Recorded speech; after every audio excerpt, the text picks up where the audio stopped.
Onun коридорында ук театр дөньясына кирип чумасын. Артистлар тугры тамашачысын үзенчәлекле итеп каршы алды. Шундый күңелле, шундый рәхәт, яшьлекнең матурлыгына, субханалла дип карап торабыз, яшьләрнең матурлыгына. Театрда эшләүчеләргә уңышлар телибез. Барсында яратам артистларны. Менә яшьләрнең исемнәрен бик хәтерләмим, но яратам барсында. Театрның 80 еллык бай тарихын 80 минутлык тамашага сыйдырырга тырышканнар. Әлмәт театры бу төбәктә нефть чыгарыла башлаган чорда 1944 елда оешкан. Труппада нибары 2 хатын-кыз эшләгән. Театр бит ул заманга аваздаш булырга тиеш. Ул шулай яши, үз заманының рухын бирергә тиеш ул.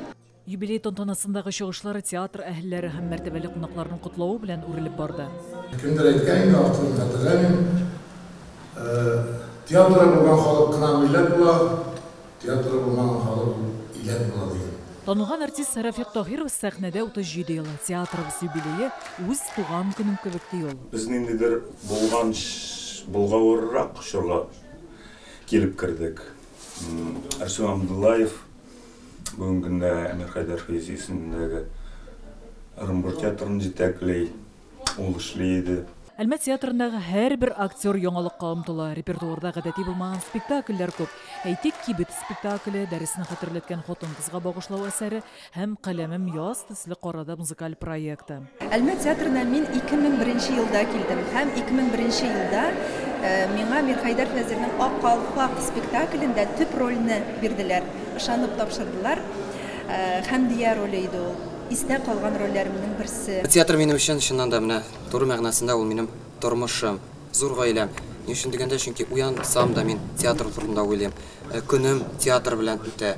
Юбилей сезонында 6 премьера куелачак. Беренчесен 1 декабрьдә күреп була. Ул театрның тарихына багышланган иммерсив тамаша. Аны быел Әлмәт театрынан баш режиссер итеп билгеләнгән Сәрдар Таһировский сәхнәләштергән. Какие-то сложности, но эти сложности не были. Тамашачының спектакльне ничек кабул итәчәге безнең өчен һәрвакыт дулкуландыргыч сер булып тора. Без яңа спектакльгә бөтен күңелебезне салдык. Ул зур яңалык алып килә. Әлмәт театрының республика сәнгатендә ышанычлы урыны бар. Гастрольләрдә Россия һәм чит илләрдә яшәүче тамашачы мәхәббәтен яулап өлгерделәр. 2012 елда Тантана премиясендә ел вакыйгасы номинациясендә җиңү яулыйлар. Дәрәҗәле алтын битлек театраль премиясенә берничә тапкыр номинант булдылар. Бирдә эшләүчеләр тамашачыны рухи яктан баету, туган телне һәм милли гореф-гадәтләрне саклау теләге белән янып яши. Әлмәттән Гөлназ Гыниятова, Дилә Закирова, Яңа Гасыр каналы.